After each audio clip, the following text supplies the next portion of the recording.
வணக்கம் உறவுகளே. நலமா வளமா வளமோடு வாழுங்கள். இன்னைக்கு என்ன பார்க்க போறோம் அப்படின்னா, கர்ப்பம் உறுதி செய்திடும் ஸ்தலம். ஆமாங்க, பொதுவாக திருமணம் ஆனதுக்கு பிறகு குழந்தையின்மை அப்படிங்கிறது ஒரு பெரிய பிரச்சனையாக இருக்கு. அதுக்கு பல காரணங்கள். ஆனால் நிச்சயமாக கர்ப்பம் உண்டு அப்படின்னு உறுதிப்படுத்தக்கூடிய ஒரு ஸ்தலம் இருக்கு. இந்த காணொலி வாயில அந்த ஸ்தலத்தை பற்றி நான் பதிவிடுறேன். இதுவும் என் வாழ்க்கையில் நடந்த நிகழ்வு தான். அது மட்டும் இல்லை, இந்த தலத்துக்கு திருமணமான அடியாளு உடனடியாக வர வேண்டும். நீங்க ஒரு 5-6 வருஷம் கழிச்சு குழந்தை இல்லை அப்படின்னு வர்றதை விட, என்று திருமணம் நடைபெறுகின்றதோ அன்றே இந்த ஸ்தலத்திற்கு நீங்கள் வந்தால் கர்ப்பம் உறுதி. கடலூர் மாவட்டம் ஸ்ரீமுஷ்ணம் பூவராக சுவாமி திருக்கோயில், அங்கதாங்க இந்த நிகழ்வு நடக்குது. பகவான் அங்க 2 விதமான செயல்களை செய்கிறார். முதல் செயல் என்ன அப்படின்னா, திருமணம் முடிந்த கையோடு புதுமண தம்பதிகள் இருவரும் அந்த திவ்ய தேசத்திற்கு வரும் பொழுது முக்தி கொடுக்கக்கூடிய சுயம்பக்க சேத்திரம், சுயம்பு ஸ்தலம், அபிமான ஸ்தலம், அங்க யஞ்ஞ வராகன் அப்படிங்கிற பேர்ல அழகிய ரூபம் கொண்டு பகவான் காட்சி அளிக்கிறார். அங்க இருக்கிற பட்டர்கிட்ட இது மாதிரி புதுமண தம்பதி அப்படிங்கிற செய்தியை பதிவு பண்ணீங்கன்னா உடனடியாக சந்தான கோபாலன் அப்படிங்கிற ரூபத்தில் ஆளிலை கிருஷ்ணர் ரொம்ப அற்புதமாக இருப்பார். அவரை தம்பதிகள் இருவரையும் கருவறைக்கு முன் இருக்கக்கூடிய மண்டபத்தில் அமர செய்து அவங்க மடியில இந்த கிருஷ்ணரை கிடத்தி உரிய பூஜை விவரங்கள் செய்வார்கள். அது மட்டுமின்றி கோயிலுக்கு பின்புறம் அஸ்வத்த நாராயணன் அப்படிங்கிற பேர்ல கோயிலுடைய ஸ்தலவிருஷமாக பகவான் இருக்கிறார்.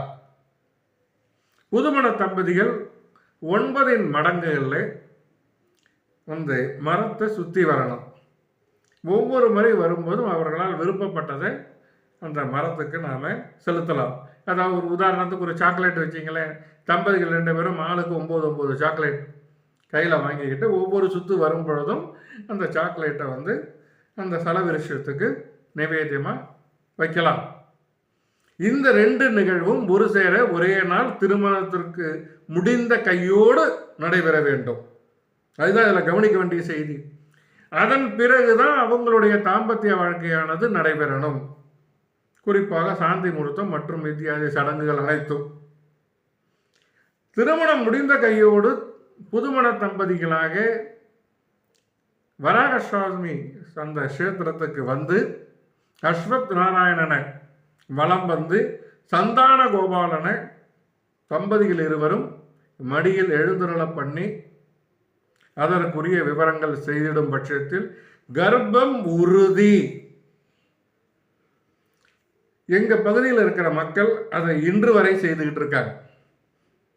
அவங்க வீடுகளில் திருமணம் நடந்ததுன்னா திருமணம் முடிந்த கையோடு தம்பதிகள் இருவரையும் முதல்ல நேர ஸ்ரீமுஷ்ணம் வராக சுவாமி கோயிலுக்கு அழைச்சிட்டு போறதுதான் பழக்கம். என் குடும்பத்தில் எனக்கே அப்படித்தான் நடந்தது. என் தம்பிக்கு என்னை சேர்ந்த உறவினர்களை நானே அழைச்சிட்டு போயிட்டு வந்திருக்கேன். யாருக்குமே எந்த குறையுமே இல்லை. அனைவரும் சந்தான பாக்கியத்தோடு சிறப்பாக இருக்கின்றார்கள்.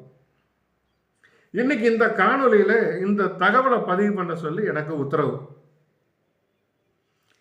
எவ்வளவோ ஸ்தலங்கள், குழந்தை கொடுக்கக்கூடிய ஸ்தலங்கள் இருக்கு. குழந்தை பேர் இல்லைன்னதுக்கு பிறகுதான் அங்க போகணும். அங்க போறாங்க, பரிகாரம் செய்யறாங்க. ஆனா இவர் திருமணம் வாழ்க்கை ஆரம்பிக்கும் போதே இவரை போய் நேரடியாக சந்தித்து சந்தான கோபாலனை சந்தித்து அஸ்வத் நாராயணனை சேவித்து உங்களுடைய இல்லற வாழ்க்கையை துவங்கினீங்கன்னா கண்டிப்பாக கர்ப்பம் உறுதி, சந்தான பாக்கியம் கிடைக்கும்.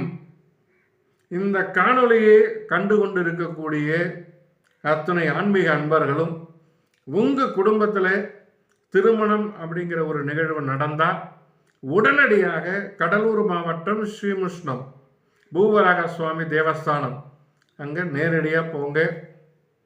சந்தான கோபாலன் எழுந்துருளை பண்ணி அஸ்வத் நாராயணன் வலம் வந்து திருமண வாழ்க்கையை அந்த தம்பதிகள் ஆரம்பிக்க வேண்டும் என்று ஏற்பாடு செய்திட அனைத்தும் சுபமாகும்.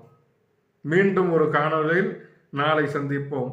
என்றும் உங்களோடு நான், உங்களுக்காகத்தான்.